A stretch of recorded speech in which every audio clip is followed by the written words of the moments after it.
கிறிஸ்துக்கள் பிரியமானவர்களே, ஆண்டவரும் இரட்சகருமாகிய இயேசு கிறிஸ்துவின் நாமத்தில் 77வது ரிப்பப்ளிக் டே வாழ்த்துதலை உங்களுக்கு நான் தெரிவித்துக் கொள்கிறேன். இந்த நாளிலும் யோவான் 8ஆம் அதிகாரம் 32ஆம் வசனம் இவ்விதமாக சொல்கிறது, சத்தியத்தை அறிவீர்கள், சத்தியம் உங்களை விடுதலையாக்கும் என்று சொல்லப்பட்டிருக்கிறது. எனக்கு அருமையானவர்களே, தேசம் விடுதலை கிடைத்தாலும் ஜனங்கள் இன்னும் விடுதலையாகாமல் இருக்கிறார்கள்.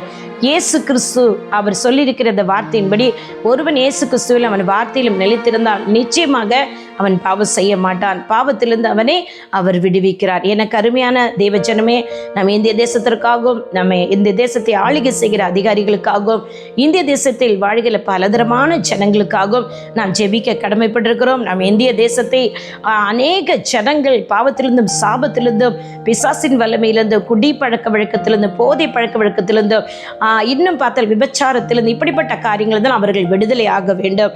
இன்றைக்கு நீங்கள் நானும் இந்த நாள் தேவன் நமக்கு தந்ததற்கு நன்றி சொல்வது மட்டுமில்லாமல் 77 என்று சொன்னால் பூரண ஆசீர்வாதம்.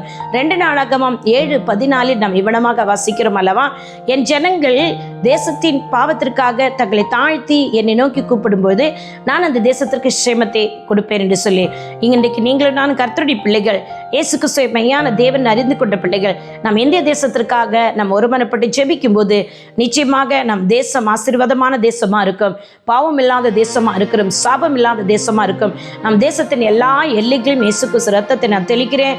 எல்லா எல்லைகளில் வாழ்கிற ஜனங்களையும் கர்த்தர் ஆசீர்வதிப்பாராக. கர்த்தருடைய பிள்ளைகள் மீது கர்த்தருடைய கரம் எல்லா நாளும் இந்த ஆண்டு முழுவதும் இருப்பதாக.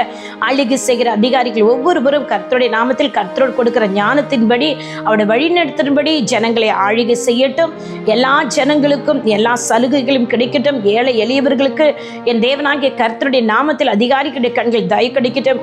அநேக ஆசீர்வாதங்கள் உண்டாகட்டும். ஏசப்பா, ஒவ்வொரு ஜனங்களையும் இயேசுவே நீர் ஆசீர்வதிப்பீராக. இந்த இந்திய தேசத்தை எங்களுக்கு தந்ததற்காக ஸ்தோத்திரம். இயேசு கிறிஸ்து ரத்தத்துக்குள்ள இந்த தேசத்தை ஒப்புக் கொடுக்கிறேன். இந்திய தேசம் எங்களுக்கு என் தேவன் தந்த தேசம். இந்திய தேசம் முதல் எத்தியோப்பியா தேசம் கர்த்தர் ஆசீர்வதிப்பீராக. இந்திய தேசத்தின் 77வது வாழ்த்துதல்களை உங்கள் எல்லாருக்கும் இயேசுவின் நாமத்தில் நான் சொல்லிக் கொள்கிறேன். அநேக தேசங்களில் இங்கே வந்திருக்கிற எல்லா ஜனங்களுக்கும் 77வது குடியரசு தின வாழ்த்து, ரிப்பப்ளிக் டே வாழ்த்துதல்களை என் இயேசு கிறிஸ்து நாமத்தில் தெரிவித்துக்கிறேன். God bless you all. உங்களுடைய சகோதரி இவாஞ்சலிஸ்ட் ஷீலா ரொசாரியோ. ஆமேன், ஆமேன், ஆமேன்.